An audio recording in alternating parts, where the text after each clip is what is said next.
In order to start reporting events, you need to get your WID token and report permits.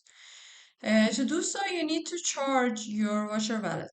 You can see your address here and send required funds to your address. As a Washer, you need to cover three kinds of costs. You need to cover transaction fees, reporting price, and the collateral. The collateral is a one-time payment and it will be automatically withdrawn from your Watcher wallet when you first get your first permit.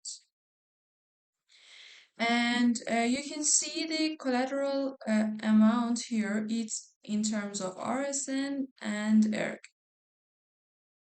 It's just a one-time payment and it's fully refundable. It will be refunded to you when you returned all your permit tokens, permit reports. And beside this, you need to lock an amount of RSN to get each of your report permits. You can acquire how many report permits you want.